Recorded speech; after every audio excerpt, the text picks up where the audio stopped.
This is the story of a Passat which didn't want to be one anymore. Nothing easier than that, thought Volkswagen, and gave the four-door coupe a thorough makeover. And they didn't stop at the design and the technology. They gave it a new name. Passat is out, replaced by the CC. The two are in fact worlds apart.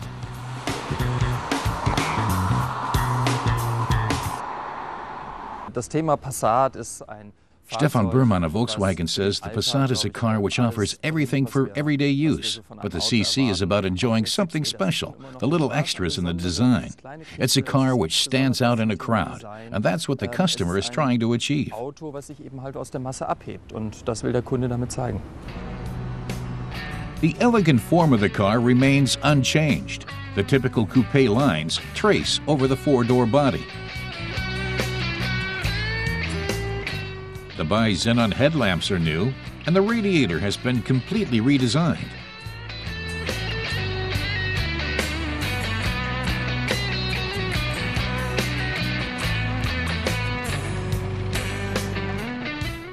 The lights are a highlight at the rear of the car.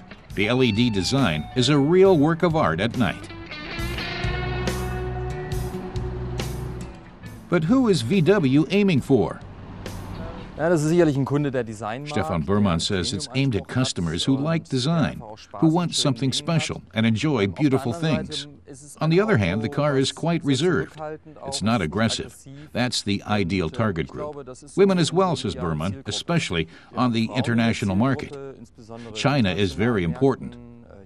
But VW is also targeting men who enjoy the sportiness of a coupe, but also like the relaxed feel of a sedan. There are three different versions of the Passat. The CC varies only between the standard and custom models.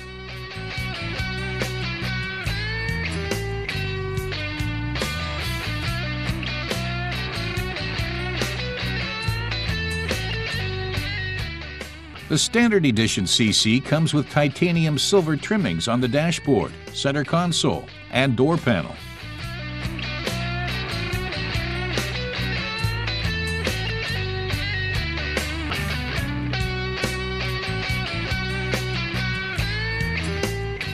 But the leather seats only come with the custom version. The rear seat offers space for two passengers, as with the old model. There's also a 5-seat package where the seat rests fold individually. That's not the case with our model, but there's still plenty of luggage space.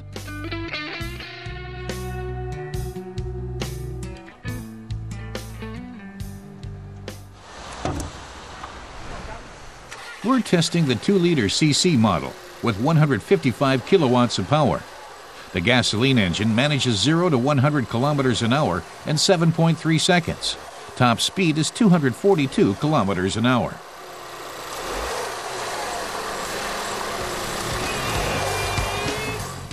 The customer can order just about any of the available driver assistance systems.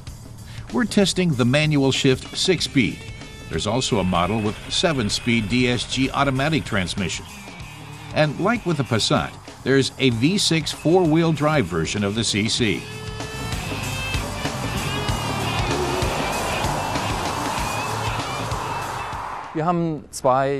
Stefan Berman says there are two big foreign markets with strong demand for the car. That's China, where the car is also produced. Then there's the US, where sales of the Comfort Coupe, a class of its own, are very, very strong. In Germany, the CC starts at around 31,800 euros. The same engine is only available in the top-of-the-range Passat for around 30,000. The customer can spend the difference on a direct shift gearbox for a Passat or opt for the extra style of the CC.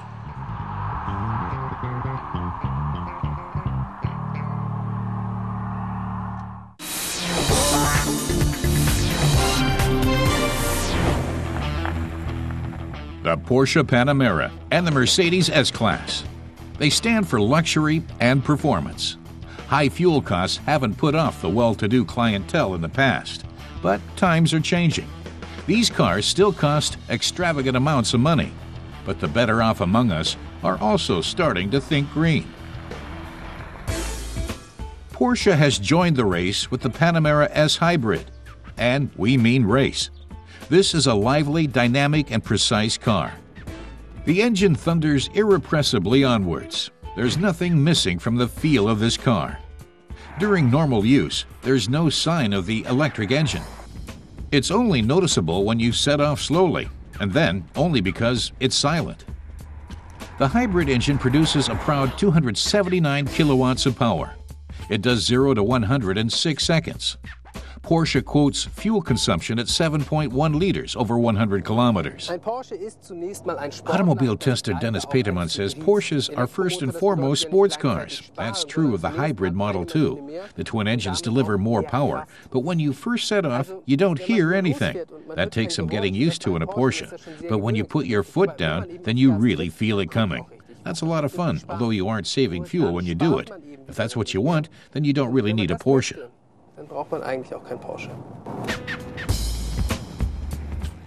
Mercedes says the hybrid uses 5.4 liters less fuel over 100 kilometers than the gasoline-powered S-Class. It also costs 10,500 euros more. Mercedes has sent a real luxury liner to fight it out in the battle of the green giants. But the engine isn't an S-Class, but more like a C-Class, a 2.2-liter diesel. The 4-cylinder engine makes a fair bit of noise. The CDI also strains the automatic transmission. The gears shift down unnecessarily, given the reserves of torque. But that saves fuel.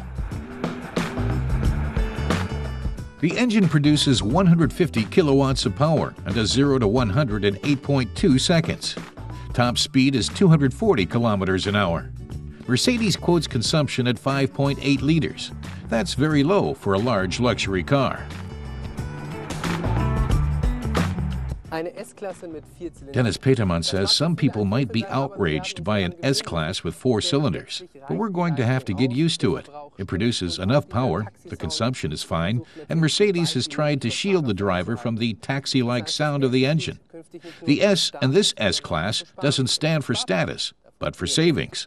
The start-stop system doesn't depreciate from the fuel efficiency. The Mercedes won't set you back as much as the Porsche. The environmentally friendlier S-Class costs around 72,000 euros. It's actually the cheapest in the S-Class range. But are luxury cars really environmentally compatible? Porsche doesn't quite bridge the gap between eco and luxury.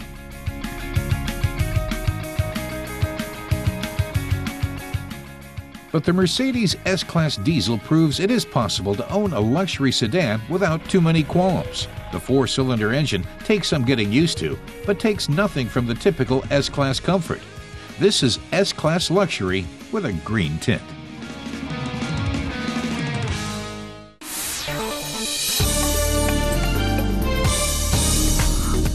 Bentley is making a smaller engine available to go with the Continental GT Coupe. The 4-liter V8 twin-turbo model can now be chosen over the 6-liter 12-cylinder model. Bentley says the smaller engine uses 40% less fuel than its big brother. Coupled with the new 8-speed automatic transmission, the car can reach top speeds of more than 290 kilometers an hour.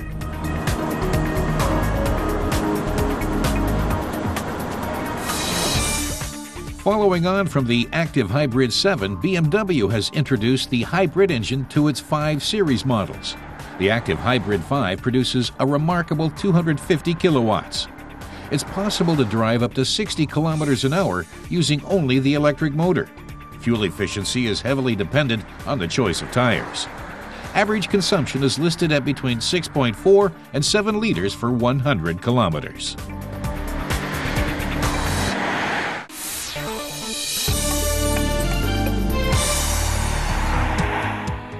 This Volvo V60 has a special design that evokes dreams of the sea and adventure. The special edition is called Volvo Ocean Race, named after the famous offshore contest in which participants sail in 9 stages and over 45,000 kilometers around the Earth. It's one of the world's longest and most grueling sporting events. Fittingly, the Volvo Ocean Race on wheels has an elegant finish and boasts an array of security systems. a body coat and shimmering blue, just like the ocean. Alternatively, you can choose a silver shade too. The design of the rims was inspired by the movement of waves. In addition to the station wagon, larger models of the Ocean Race look are available, the V70 as well as the SUV XC60 and XC70.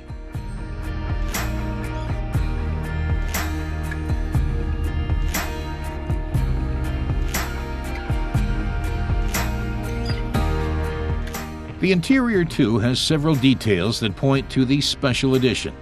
Elaborately created stitching is reminiscent of sails.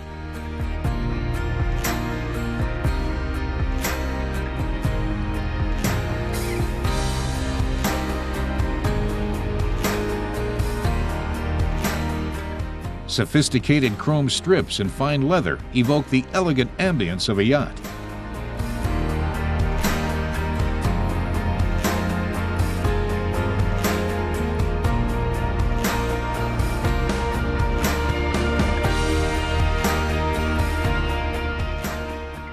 The navigation system offers television reception as an additional feature.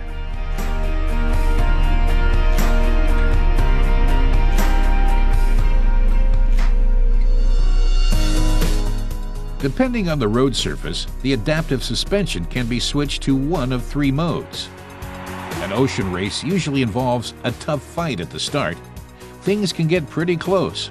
On the road, however, and especially on the Autobahn, a speed and distance control system helps to go with the flow. A blind spot aid, Bliss, warns of overtaking vehicles.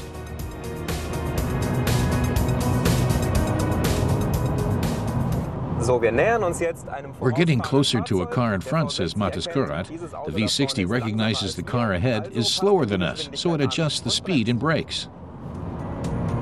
The V60 manages the maneuver all by itself.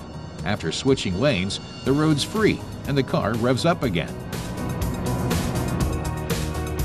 The Volvo V60 Ocean has a complete range of engine options. We tested the strongest diesel, the D5. 158 kilowatts of power allows it to accelerate to 100 kilometers per hour in 7.5 seconds. Top speed is 230. In Germany, the car has a price tag starting at 39,250 euros. And when you need to drop speed, there's a special helpful feature. Everyone knows how it is when you drive slowly, looking left and right for a parking spot, says Matas Kurat. And then suddenly there's something in front of you, a dummy. The system's called City Safety. The technology helps the car to come to a complete halt in front of pedestrians during a slow drive in the city.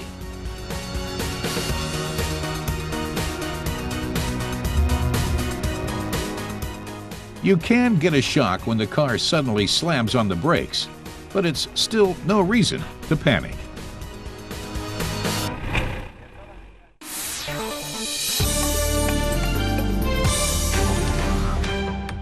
This is a special award ceremony, a prize for the Sensible Car, chosen not by a panel of experts, but by the readers of consumer magazine Gute Rat.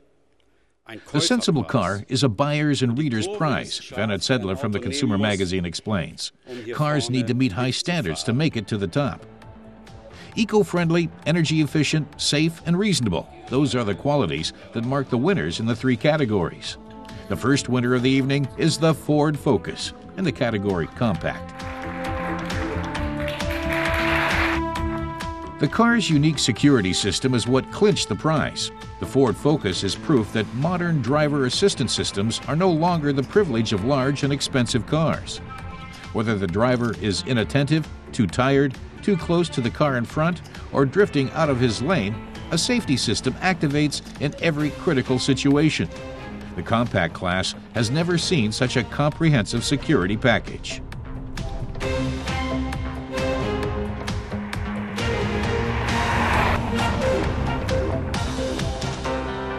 In the spring, the system will be complemented by the super energy-efficient Focus Econetic with start-stop system and regenerative brakes. It's a diesel with 3.4 liters.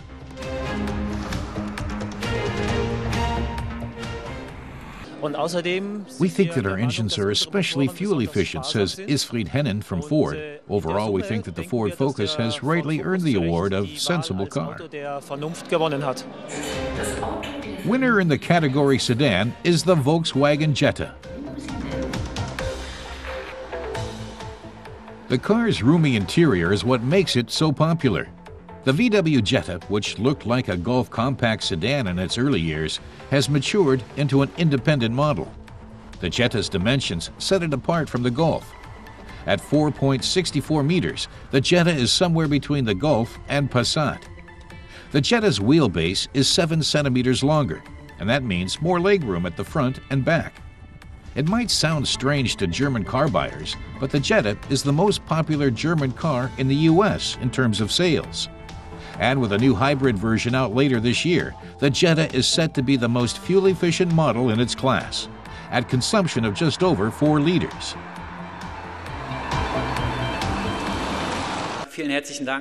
Many thanks on behalf of Volkswagen to all the readers, says Matthias Becker.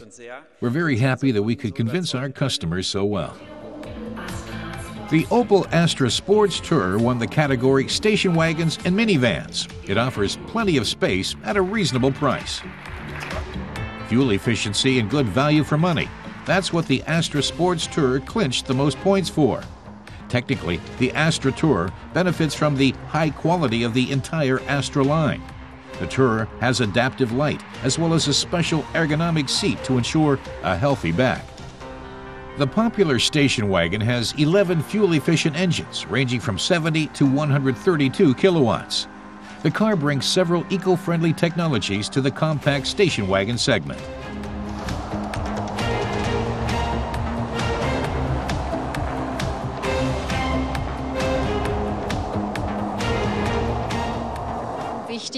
What's important for families is the low fuel consumption and the reasonable pricing, says Imelda Labé from Opel, and beyond that, naturally, it's great design.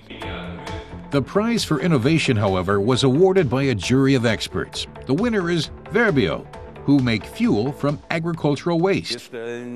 We produce biogas from waste, says Klaus Sauter from Verbio. It's actually a really important message. We don't use food, but rather agricultural byproducts that lie rotting and unused on fields. We create industrial biogas from it. It can be used as fuel for cars, Sauter explains. And the car you see here is an example of how a vehicle using natural gas can be powered by biogas, and how waste-based fuel can be used for mobility. Reststoffbasierten Biokraftstoff zur Mobilität nutzen kann. What you see here is a car powered by natural gas, says Sauter. The car can be powered with biogas without any adaptation problems. The winners aren't futuristic machines. Rather, the readers opted for family-friendly, safe, and fuel-efficient cars.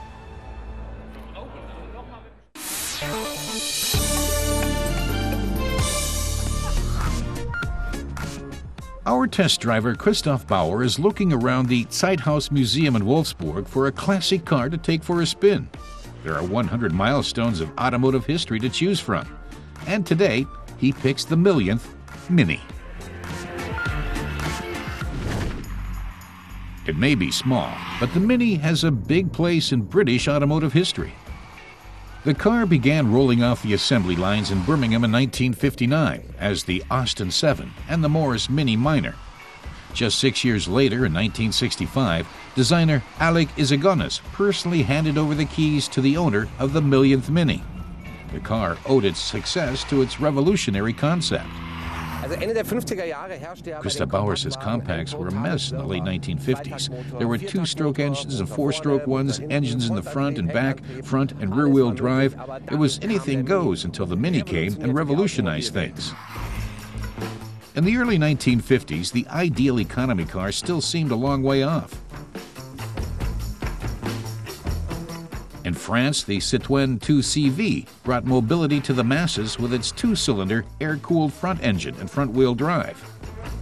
In Germany, the rear-wheel drive BMW 600 had a 2-cylinder boxer engine in the back.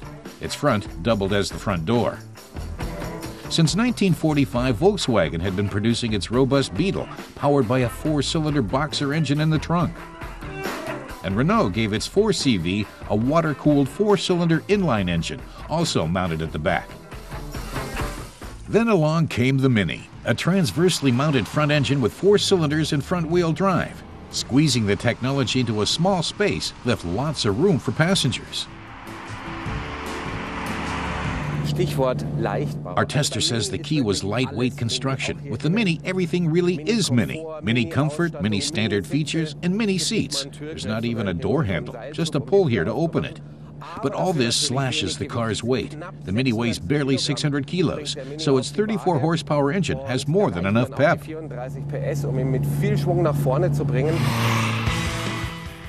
Austin claimed that, on average, the Mini accelerated 30% faster and used 10% less fuel than its competitors. It could go from 0 to 100 in 30 seconds and reach a top speed of 120 kilometers an hour. But those figures alone hardly explain how the Mini became the stuff of legend. Christoph says the car has that famous go-kart feel. This is due to its small wheels and low center of gravity, as well as the hydroelastic suspension, which keeps it from veering to the side on corners. So he says it's lots of fun driving the Mini on twisty roads. In the city, too, this agile little car can maneuver through the smallest of spaces. Although it's just 3 meters in length, the Mini can seat 4 adults. For such a small car, it's very spacious inside, Christoph says. But then he says the Mini was always a giant among small cars. Everything possible was done to save room for the interior. The 4-cylinder engine is mounted transversely with the transmission in the sump. The radiators at the left. But what Christoph likes best is the trunk. He says that while it doesn't offer much room for luggage, you can also put your suitcase here, on the tailgate. And to make sure you can still see it from behind, the license plate folds out, too. Christoph says this has been really well thought out, something he can't say about all British-built cars. The Mini is chock full of clever ideas. The door hinges and standing seams are located on the outside, thereby increasing interior space and cutting production costs. The car's tiny 10-inch wheels and correspondingly small wheel arches are space savers too. The sliding windows and the absence of a regular dashboard also mean more room for passengers. What they sacrifice in features is made up for by the increased cargo space and ample leg and headroom. Its 4-cylinder engine with 848 centimeters of cubic capacity generates 25 kilowatts of power. That's enough to tool around the city or enjoy leisurely drives in the country.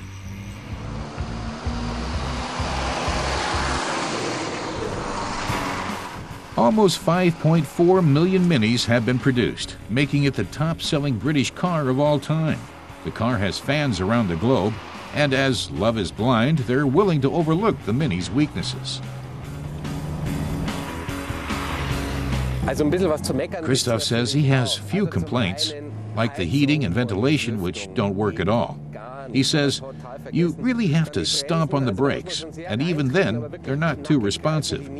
The gearbox isn't terribly well synchronized either. And then there's the price. The Mini cost over 5,000 Deutschmarks in Germany, over 1,000 more than a VW Beetle.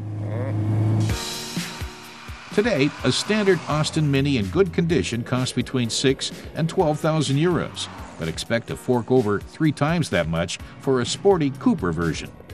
But to experience the fascination of the Mini, an entry-level model will do. Christoph Bauer says legend has it that engineer Alec Issigonis came up with the idea during dinner and sketched out the design for the Mini on the tablecloth and napkins. What he created was essentially the blueprint for all modern compacts and remains the standard to this day.